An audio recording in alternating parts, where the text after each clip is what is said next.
कोरक के लिए निकलने के बाद डॉक्टर शिमजी डॉक्टर गुक को अपने घर ले आती है। वैसे उनके बातों से लगता है डॉक्टर गुक ही आना चाहते थे। डॉक्टर शिमजी जीनी के डिवोर्स को लेकर डॉक्टर गुक अपसेट है या नहीं इस बारे में उनसे पूछते हैं। डॉक्टर गुक कितने ज़्यादा अपसेट होते हैं वो तो उन्हें ही पता है। डॉक्टर शिमजी और हम बस एक अंदाज़ा लगा सकते हैं, पर वो डॉक्टर शिमजी से कहते हैं जीनी और उनके बीच बस एक चीप और इंटर्न का रिलेशन है, तो उन्हें भला क्यों बुरा लगेगा।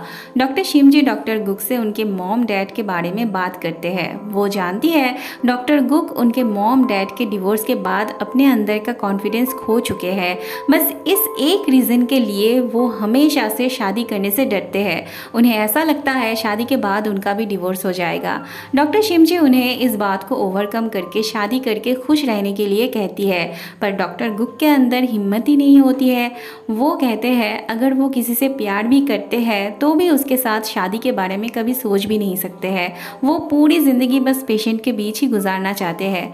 डॉक्टर शिमजी उनके मॉम डैड से कांटेक्ट करने की बात करती है, पर डॉक्टर गुक अपने मॉम जिन्होंने दोबारा शादी कर लिया है और अपने डैड जो कि काम में हर वक्त बिजी रहते हैं, जिनको अपने बच्चे को देखने का भी टाइम नहीं मिलता, उन लोगों से वो कोई कांटेक्ट नहीं रखना चाहते हैं। उस तरफ इनकी पार्टी खत्म होने के बाद गोलू की पत्नी उसे संभालते हुए जाने लगती है। वहाँ पे एक टैक्सी होता है तो चांगमिन हना और जीनी को पहले जाने के लिए कहता है, पर हना और जीनी उसके दोस्त के साथ पहले जाने के लिए कहती है क्योंकि उसका दोस्त बहुत ज़्यादा ड्रंक था। चांगमिन जाते वक्त जीनी की तरफ देखते हुए जाता है, फिर हना अपने रास्ते और जीनी अपने। जीनी चांगमिन को फ़ोन करने के बारे में सोचती है, फिर रहने देती है। उस तरफ चांगमिन का दोस्त उससे कहता है जीनी के डिवोर्स की बात सुन के वो बहुत शॉक हो गया है ना। तब चांगमिन कहता है वो भी डिवोर्सी है। ये सुन के उसके दोस्त को शॉक लग जाता है। अगले दिन जीनी की माँ उसके को-वर्कर्स के लिए इतना सारा खाना बनाती है, खास करके डॉक्टर गुक के लिए। वो जीनी से उनके बारे में तारीफ करने लगती है। अब तुम लोग समझ ही सकते हो वो ऐसा क्यों कहती है। उस तरफ चांगमिन को घर में हर जगह जीनी का ख्याल आने लगता है। बाथरूम जाता है तो वहाँ खाने के टेबल पे और अनजाने में ही वो मुस्कुराने लगता है, मतलब वो जीनी को हकीकत में सोच रहा होता है। फिर जब ख्याल आता है तब अपसेट हो जाता है। थोड़ी देर बाद उसे अपने मामा जी का फोन आता है और वो उसे मिलने के लिए बुलाते हैं। उस तरफ गोलू की पत्नी प्रेगनेंसी चेक करके बहुत परेशान होने लगती है, ये सोच के कि अब वो कैसे अपना इंटर्नशिप पूरा कर पाएगी। और उसके पति का तो बस एक ही एटीट्यूड दिखाई देता है, वो बस अपने बच्चे के बारे में सोच के खुश हो रहा होता है। उसकी पत्नी की इंटर्नशिप से उसको कोई मतलब नहीं और उसकी पत्नी कुछ ज़्यादा ही परेशान हो रही होती है। बाद में वो जीनी से ये बात शेयर करती है। जीनी उसके इंटर्नशिप के लिए चिंता होने के साथ साथ उसके प्रेगनेंसी पे खुश भी होती है और गोलू की पत्नी लाइक जीनी डॉक्टर गुक को पेशेंट का फाइल देने आती है। देखो अब डिवोर्स की बात रिवील होने से दोनों ही एक दूसरे के सामने बहुत ऑकवर्ड फील करने लगते हैं। काम के अलावा जीनी की हिम्मत नहीं होती है डॉक्टर गुक से इस बारे में पूछने की, इसलिए वो जाने लगती है। डॉक्टर गुक ना चाहते हुए भी कहते हैं क्या कल रात वो ठीक से घर पहुंची थी। अब सिर्फ उसके बाद पूछने पर वो खुद ही अजीब फील करने लगते हैं, इसीलिए वो सबके ठीक से घर पहुँचने के बारे में पूछते हैं। जीनी हाँ कहती है और फिर अपने अंदर हिम्मत ला के उसके डिवोर्स के बारे में सुन के उनको शॉक लगा है या नहीं इस बारे में पूछती है। डॉक्टर गुक साफ साफ कह देते हैं उसके डिवोर्स के बारे में सुन के वो बहुत डिसअपॉइंट हुए हैं। जीनी को तब बहुत बुरा लगने लगता है। फिर वो अचानक से गोलू की पत्नी की तरफ से पूछने लगती है अगर कोई इंटर्नशिप के चलते प्रेग्नेंट हो जाए तो क्या उसे छुट्टी लेना चाहिए। डॉक्टर गुक को कुछ समझ में नहीं आता। वो पूछते हैं कौन प्रेग्नेंट है। अब जीनी गोलू की पत्नी से बिना इजाज़त के इसका नाम नहीं ले सकती थी, इसलिए वो इस टॉपिक को इग्नोर कर देती है और डॉक्टर गुक को लगता है कि जीनी प्रेग्नेंट है। अगले सीन में हम देखते हैं चांगमिन अब पूरी तरह से जीनी को इग्नोर करने लगता है। जीनी और चांगमिन को अलग टेबल पे खाते हुए देख उनके दोस्तों को समझ में नहीं आता है कि वो अब किसके टेबल पे जाके बैठेंगे।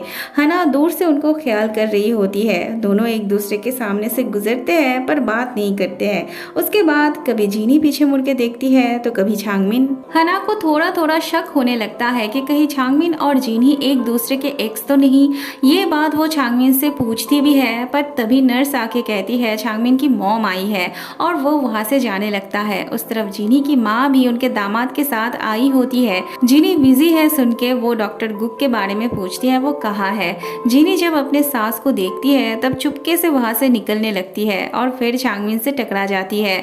उसके बाद चांगमिन अपने मॉम के पास जाता है बात करने के लिए। उसकी मॉम हना के मॉम डैड के साथ जो डिनर का प्लान होता है इसके लिए वो उसे जल्दी आने के लिए कहती है, पर चांगमिन जाने से इनकार करता है। वैसे उसके इनकार से चांगमिन के मॉम को थोड़ी ना कोई फर्क पड़ता था। वो तो अपने बेटे पे प्रेशर डाल के ठीक उसे डिनर के लिए मना लेगी ऐसा कॉन्फिडेंस होता है उनके अंदर, इसलिए वो ज़्यादा बात नहीं करती। वो चांगमिन के बर्थडे के लिए सूप बना के ले आती है। वैसे चांगमिन को अपने बर्थडे के लिए कोई एक्साइटमेंट नहीं होती है। वो तो पूरे टाइम अपने माँ से सीरियस होकर बात करता है, यहाँ तक कि उनका सूप देना भी उसके लिए खुशी वाली बात नहीं होती है, बल्कि इरिटेट हो जाता है। वो अपने माँ को चले जाने के लिए कहता है। उस तरफ जीनी की माँ डॉक्टर गुक के केबिन में आती है अपने हाथों से बनाया हुआ खाना देने के लिए। वो तो ऐसे बात करने लगती है जैसे अपने दामाद से बात कर रही हो। वैसे वो तो ऐसा ही सोच रही होती है। बातों ही बातों में वो डॉक्टर गुक से पूछती है क्या वो शादीशुदा है। जब डॉक्टर गुक ना कहते हैं तब उनकी खुशी का तो कोई ठिकाना ही नहीं होता। उस तरफ चांगमिन की मॉम भी डॉक्टर गुक को ढूंढते हुए उनके केबिन में आती है। उसके बाद डॉक्टर गुक के केबिन में भूचाल आ जाता है। चांगमिन की मॉम डॉक्टर गुक से जीनी को फायर कर देने के लिए कहती है। तब जीनी की माँ अपनी प्रीसियस बेटी के लिए झगड़ा करने लगती है और उन्हें ये भी पता चल जाता है कि चांगमिन भी जीनी के साथ एक ही डिपार्टमेंट में काम करता है। डॉक्टर गुक को कुछ समझ में नहीं आ रहा होता है कि आखिर ये सब चल क्या रहा है। उस तरफ चांगमिन और जीनी को जब पता चलता है कि उन दोनों की माँ डॉक्टर गुक के केबिन में गए हैं तब उनके सर पे तो बिजली गिरती है। वो दोनों जल्दी से डॉक्टर गुक के केबिन में आते हैं और अपने अपने माँ को संभालने लगते हैं। चांगमिन जीनी की माँ से माफ़ी मांगता है तो उसकी माँ से उसको मार पड़ती है। दोनों मॉम को ही संभालना मुश्किल हो पड़ती है। डॉक्टर गुक बस खड़े खड़े हैरान होने लगते हैं। फिर वो दोनों अपने अपने माँ को बाहर ले जाने लगते हैं। जाते वक्त जीनी डॉक्टर गुक से माफ़ी मांगती है। वो लोग जब डॉक्टर गुक के केबिन से जा रहे होते हैं तब डॉक्टर शिमजी उन्हें देख के हैरान हो जाती है। वो डॉक्टर गुक से जाके पूछने लगती है कि बात क्या है। भूचाल सिर्फ डॉक्टर गुक के केबिन तक ही नहीं रुकती, अब तो पूरे हॉस्पिटल में भूचाल आ जाती है। चांगमिन की मॉम अपना सारा गुस्सा अपने बेटे पे निकालने लगती है। उन्हें संभालना मुश्किल होने लगता है तो चांगमिन उन्हें गोद में उठा के ले जाने लगता है। थोड़ी दूर जाके जब वो अपने मॉम को नीचे उतारता है तब भी वो चांगमिन को मार रही होती है। फिर बातों ही बातों में वो बता देती है कि जीनी अभी तक उसके पापा के साथ कांटेक्ट रखी है। वो उस गिफ्ट के बारे में भी बता देती है और वो तो ये भी कहती है कि उसके पापा ने जीनी को डॉक्टर बनने में कितनी ज़्यादा हेल्प की। ये सुन के चांगमिन को अजीब लगता है। मतलब समझ सकते हो ये बात चांगमिन के लिए कितना प्राउड फील करवाने वाली बात है, दिल को अच्छा लगने वाली बात है। उस तरफ डॉक्टर गुक को अब जीनी को लेके चांगमिन का रिएक्ट करने का रीज़न बहुत अच्छे से समझ में आ जाता है। थोड़ी देर बाद जीनी उनसे माफ़ी मांगने आती है। फिर डॉक्टर गुक जीनी से कंफर्म होने के लिए पूछते हैं क्या चांगमिन ही उसका एक्स हस्बैंड है। जीनी तब हाँ कहती है। तभी एक फ़ोन आता है और डॉक्टर गुक जीनी को इग्नोर करते हुए वहाँ से जाने लगते हैं। उस तरफ चांगमिन का दोस्त उस इंसिडेंट के बाद इतना ज़्यादा ट्रॉमाटाइज होता है कि वो किसी भी पेशेंट का चेकअप नहीं कर पा रहा होता है। बाद में वो चुपचाप आके बैठता है और हना वहाँ आती है। वो उसे कंफर्ट करने की कोशिश करती है। उधर चांगमिन अकेले बैठे सोच रहा होता है और फिर जीनी वहाँ आती है। उसे अचानक से चांगमिन की बर्थडे के बारे में याद आती है। चांगमिन अपने मॉम की तरफ से जीनी से माफ़ी मांगता है। जीनी कहती है इसी रीज़न की वजह से वो दोनों कभी एक नहीं हो सकते। जाते जाते जीनी उसे और एक बार हैप्पी बर्थडे विश करती है।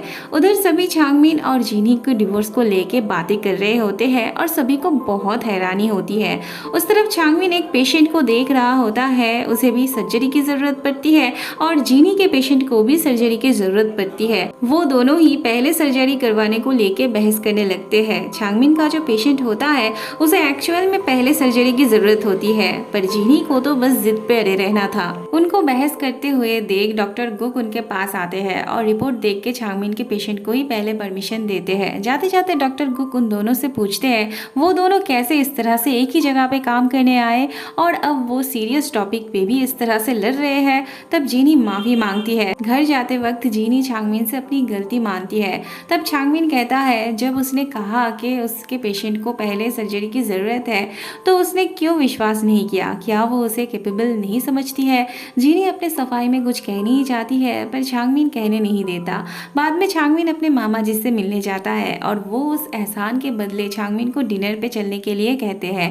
बाद में हना बहुत खुश होकर चांगमिन से डिनर के बारे में बात करने जाती है पर चांगमिन का उसकी तरफ कोल्ड होकर बात करना उसके प्राइड को हर्ट करती है।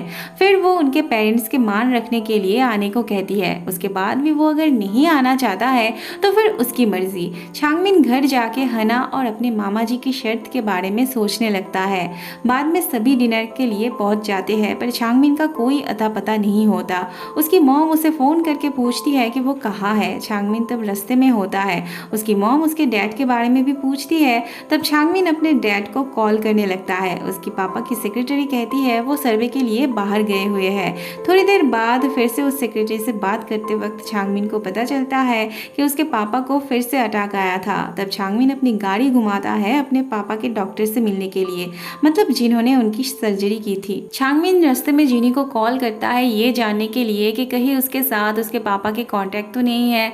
जीनी उसके पापा के बारे में कुछ बता नहीं पाती है, मतलब वो अभी कहाँ है ये बता नहीं पाती है। तो चांगमिन फोन काट देता है। जीनी को कुछ ठीक नहीं लगता है और वो अपने ससुर जी के ऑफिस में पहुंच जाती है। उनके ऑफिस के टेबल पे जीनी प्रिस्क्रिप्शन देखने लगती है। तभी एक फोन आता है उसके ससुर जी के बारे में। फिर जीनी चांगमिन को फोन करके सब बताती है।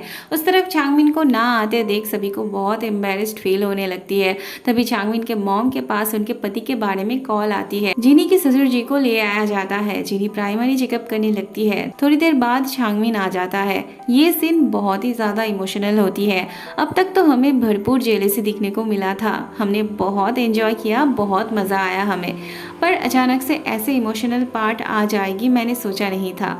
चांगमिन के पापा ऐसे हालत में भी जीनी और चांगमिन को फिर से एक साथ देख के खुश हो रहे होते हैं। वो दोनों उन्हें हॉस्पिटल ले जाने की बात करते हैं पर वो कहीं नहीं जाना चाहते। चांगमिन जोर करने लगता है पर जीनी उसे रोकती है और वहीं पे उनके ट्रीटमेंट करने के बारे में सोचते हैं। ट्रीटमेंट करते वक्त बहुत प्रॉब्लम होने लगती है और उसके पापा की तबीयत बहुत ज़्यादा बिगड़ने लगती है। चांगमिन तब बहुत टूट पड़ता है।